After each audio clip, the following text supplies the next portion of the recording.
Hello good morning दोस्तों। Welcome back to new good way. आज है दोस्तों 10 जुलाई 2023 और 10 जुलाई को जो भी डेली करंट अफेयर्स के जो इम्पोर्टेंट क्वेश्चन बन रहे हैं उनके बारे में हम डिटेल से डिस्कस करेंगे। और आज के दिन 10 जुलाई को कौन सा दिवस है वो मनाया जा रहा है। तो 10 जुलाई को राष्ट्रीय मत्स्य किसान दिवस के रूप में मनाया जा रहा है, जो पूरे देश में सभी मछुआरे, मछली किसान और उनसे संबंधित जो हितधारक है उनके साथ एकजुटता प्रदर्शित करने के लिए हर साल 10 जुलाई को राष्ट्रीय मत्स्य किसान दिवस के रूप में मनाया जाता है। और ये 65वां राष्ट्रीय मत्स्य किसान दिवस है जो पूरे देश में आज के दिन मनाया जा रहा है।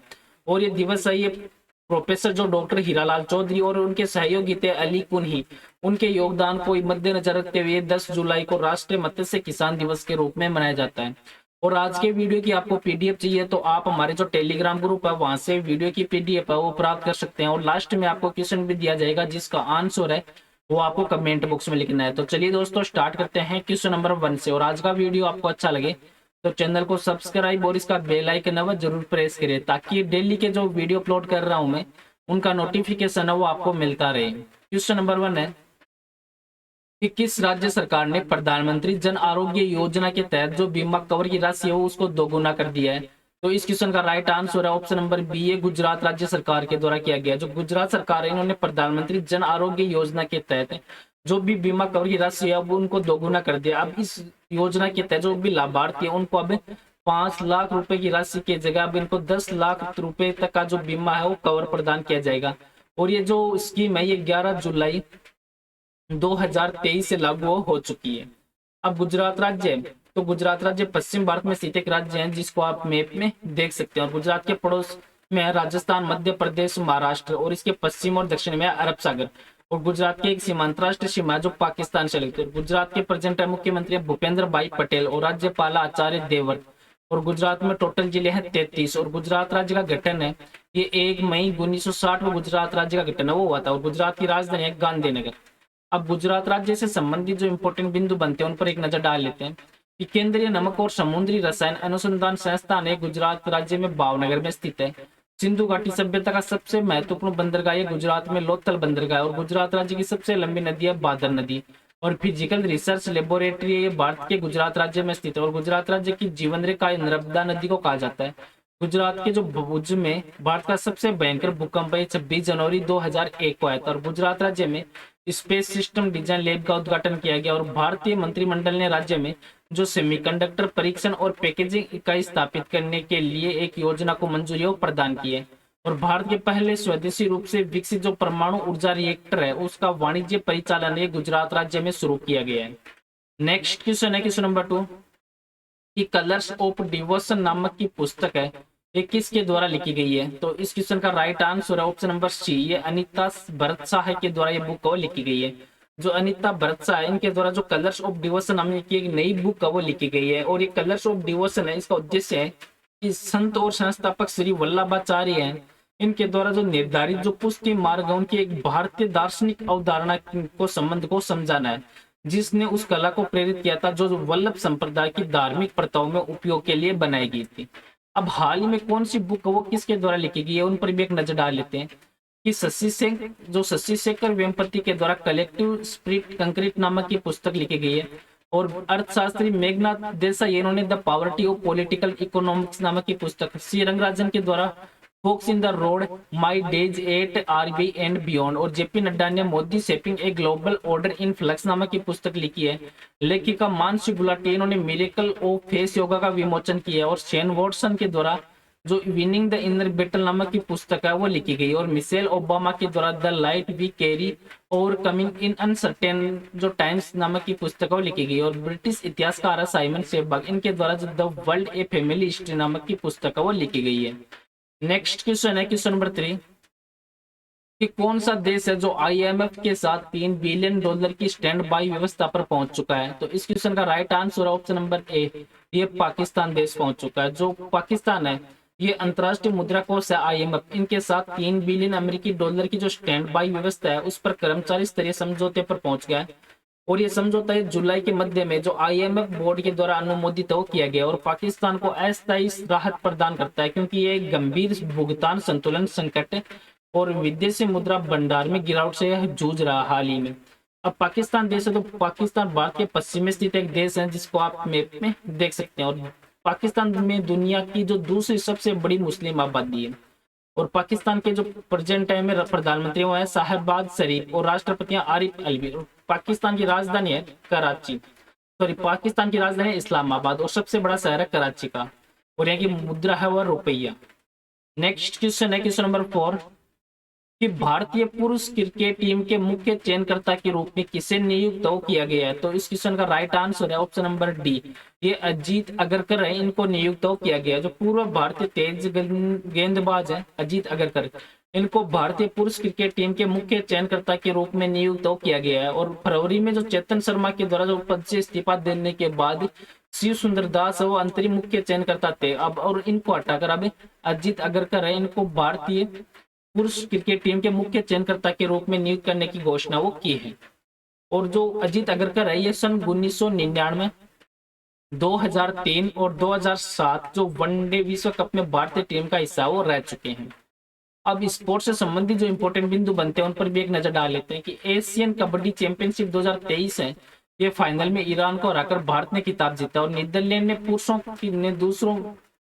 ने दूसरा FIH हॉकी प्रो लीग का खिताब वो जीता। और अद्धव अर्जुन को बास्केटबॉल फेडरेशन ऑफ इंडिया का अध्यक्ष चुना गया है। बांग्लादेशी क्रिकेटर जो तमीम इकबाल, इन्होंने संन्यास की घोषणा की। और फीफा पुरुष फुटबॉल रैंकिंग में 24वें स्थान पे भारत पहुंच चुका है। और दुबई में भारत की पहली महिला कबड्डी लीग है, उमा कोलकाता चैंपियन वो बनी है। और दीक्षा डागर ने चेक लेडीज ओपन में दूसरा खिताब वो जीता। और क्रिस्टियानो रोनाल्डो है, इन्होंने 200 अंतरराष्ट्रीय मैच खेलने का गिनीज वर्ल्ड रिकॉर्ड वो बनाया है।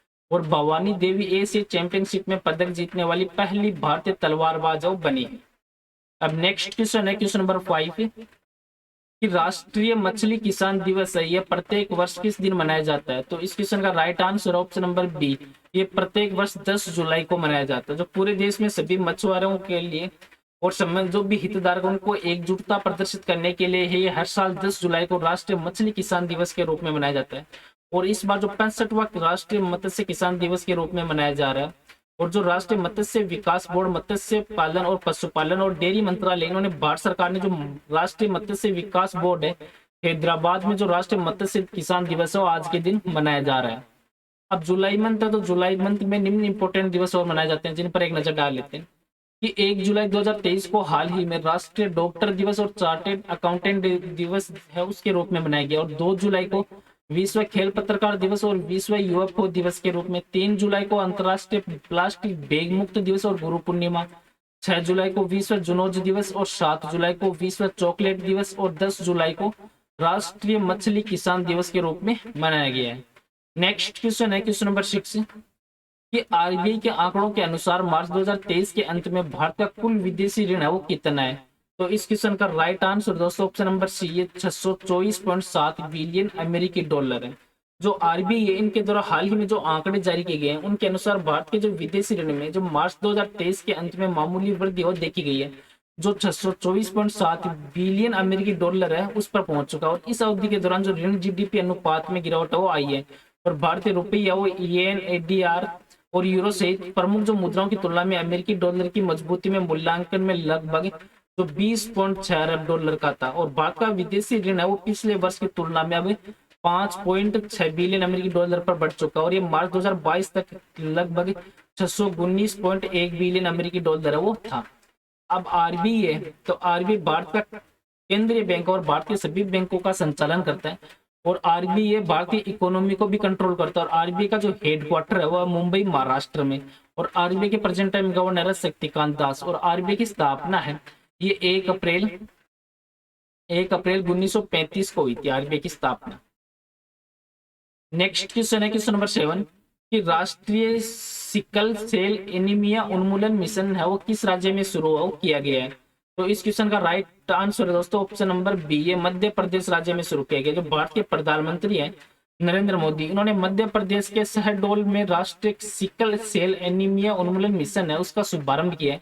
और इन्होंने सिकल सेल एनीमिया उन्मूलन मिशन के लिए जो गाइडलाइन है वो भी जारी किया। इस मिशन को केंद्रीय बजट जो 2023 में पेश किया गया था, जो विशेष रूप से देश की आदिवासी आबादी है उनके बीच में सिकल सेल रोग से उत्पन्न जो महत्वपूर्ण स्वास्थ्य चुनौतियां उनको मद्देनजर रखते हुए ये मध्य प्रदेश में वो शुरू किया गया। अब मध्य प्रदेश राज्य, तो मध्य प्रदेश राज्य भारत का एक राज्य है जिसको आप मैप में देख सकते हैं। और मध्य प्रदेश राज्य ये 1 नवंबर 2000 तक क्षेत्रफल के अनुसार भारत का सबसे बड़ा राज्य था। और इस दिन मध्य प्रदेश राज्य से 16 जिले अलग करके छत्तीसगढ़ राज्य की स्थापना की गई थी। और मध्य प्रदेश के पड़ोसी राज्य हैं उत्तर प्रदेश, छत्तीसगढ़, महाराष्ट्र, गुजरात और राजस्थान। और मध्य प्रदेश की जो राजधानी है वो है भोपाल। और मध्य प्रदेश राज्य का गठन है ये 1 नवंबर 1956 को मध्य प्रदेश राज्य का गठन हुआ था। और मध्य प्रदेश के प्रेजेंट मुख्यमंत्री हैं शिवराज सिंह चौहान और राज्यपाल है मंगूभाई छगनभाई पटेल। अब मध्य प्रदेश राज्य से संबंधित जो इंपॉर्टेंट बिंदु बनते हैं उन पर एक नजर डाल लेते हैं कि केनो स्लालोम प्रतियोगिता में मध्य प्रदेश ने 2 गोल्ड मेडल जीते हैं। और मध्य प्रदेश ने हॉकी में गोल्ड मेडल और रजत पदक जीता है। मुख्यमंत्री लाडली बहना योजना 2023 का अनुमोदन है वो मध्य प्रदेश में किया गया है। और 49वां अंतर्राष्ट्रीय खजुराहो नृत्य समारोह 2023 का शुभारंभ किया गया। और इंदौर में सुपर कॉरिडोर पर यश टेक्नोलॉजी है, इसके आईटी कैंपस का शुभारंभ किया गया। और कटंगी क्षेत्र में रेल संचालन के लिए जो एमपी ट्रांसको ने हाल ही में रेलवे ट्रैक्शन फीडर का वो अनावरण किया है। और मध्य प्रदेश ने एमएसएमई विभाग को केंद्र सरकार के द्वारा अवार्ड वो मिला। और खजुराहो में सांस्कृतिक संपत्ति की सुरक्षा और बहाली पर पोशाक खजाने की वापसी प्रदर्शनी का भी उद्घाटन किया। और 5वें खेलो इंडिया यूथ गेम्स 2022 का भोपाल के तात्या टोपे स्टेडियम में रंगारंग कार्यक्रम हुआ था। नेक्स्ट क्वेश्चन है क्वेश्चन नंबर 8 कि पीएम मोदी ने किस राज्य में साई हीरा ग्लोबल कन्वेंशन सेंटर का उद्घाटन वो किया है। तो इस क्वेश्चन का राइट आंसर दोस्तों ऑप्शन नंबर डी है आंध्र प्रदेश राज्य में। जो प्रधानमंत्री नरेंद्र मोदी है इन्होंने वीडियो कॉन्फ्रेंसिंग के जरिए जो आंध्र प्रदेश के पुट्टुपर्ती में साई हीरा ग्लोबल कन्वेंशन सेंटर इसका उद्घाटन किया। और इसे सत्य साई सेंट्रल ट्रस्ट ने बनवाया। और प्रशांति नीलियम सत्य साई बाबा का एक मुख्य आश्रम और ये बिल्डिंग है ये लगभग 56,500 फुट में बनाई गई है। और इसमें 2 सभागार दोनों में 1,000 लोगों की बैठने की कैपेसिटी है वो है।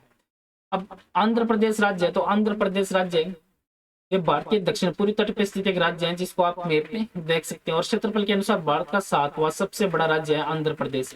और इसके पड़ोसी राज्य हैं महाराष्ट्र, छत्तीसगढ़, उड़ीसा, तमिलनाडु और कर्नाटक। और आंध्र प्रदेश के पूर्व में बंगाल की खाड़ी। और आंध्र प्रदेश के प्रेजेंट टाइम में मुख्यमंत्री हैं वाई.एस. जगनमोहन रेड्डी और राज्यपाल है एस. अब्दुल नजीर। और आंध्र प्रदेश में टोटल जिले हैं 26। और आंध्र प्रदेश राज्य का गठन है ये 1 नवंबर 1956 को हुआ था। और यहाँ की राजधानी है विशाखापट्टनम। अब जो इस साई हीरा ग्लोबल कन्वेंशन सेंटर से संबंधित जो इंपॉर्टेंट बिंदु बनते हैं उन पर एक नजर डाल लेते हैं कि सत्य साई बाबा एक आध्यात्मिक गुरु थे और उनके बचपन का नाम है वो सत्य नारायण राजू था। और उनका जन्म है आंध्र प्रदेश के पुट्टुपर्ती गांव में 23 नवंबर 1926 को हुआ था। और बाबा को प्रसिद्ध आध्यात्मिक गुरु शिरडी के सत्य साईं बाबा का अवतार माना जाता है। और वे अपने माता पिता की 8वीं संतान थे। और 8 साल की उम्र में इन्होंने बाबा ने भजनों की रचना शुरू कर दी थी। और 24 अप्रैल 2011 को इन्होंने महासमाधि ली थी। और उन्होंने भारत में 3 मंदिर स्थापित किए थे जिसमें मुंबई में धर्म क्षेत्र, हैदराबाद में शिवम और चेन्नई में सुंदरम वो शामिल। और दुनिया भर में 144 देशों में सत्य साई केंद्र ये बने हुए हैं। नेक्स्ट क्वेश्चन है क्वेश्चन नंबर 9 कि किस देश को संघाई सहयोग संगठन है इसके सदस्य के रूप में मंजूरी वो दी गई है। तो इस क्वेश्चन का right answer option number A ये ईरान देश को दी गई है। जो ईरान को चीन, रूस और मध्य एशियाई देशों के साथ जो SCO है उनके सदस्य के रूप में औपचारिक रूप से मंजूरी वो मिल चुकी है। और सुरक्षा और व्यापार सहयोग संगठन में पर्यवेक्षक का दर्जा हासिल करने के बाद 18 साल बाद भारत के द्वारा जो आयोजित संगठन की जो आभासी बैठक है ये ईरान SCO का पूर्ण सदस्य वो बन चुका है। नेक्स्ट क्वेश्चन है क्वेश्चन नंबर 10 कि 2023 में फीफा विश्व रैंकिंग में भारतीय फुटबॉल टीम की हालिया रैंकिंग वो क्या है। तो इस क्वेश्चन का right answer option number C ये 100 है इसकी रैंकिंग। जो भारतीय पुरुष राष्ट्रीय फुटबॉल टीम फीफा वैश्विक रैंकिंग है इसमें 101वें से लेकर अब ये 100वें स्थान पे पहुंच चुकी है। और टीम ने ये उपलब्धि हासिल करने के लिए जो लेबनान और न्यूजीलैंड है इनको भी पीछे और छोड़ दिया है। और ये जो रैंकिंग है ये भारत की राष्ट्रीय पुरुष फुटबॉल टीम ने हाल ही में जारी फीफा विश्व रैंकिंग में अपनी स्थिति को उल्लेखनीय सुधार किया। और इसके बाद भारतीय टीम है ये 101 से लेकर अब 100वें स्थान पे पहुंच चुकी है। और टीम ने जो लेबनान और न्यूजीलैंड को पीछे छोड़ा इसमें।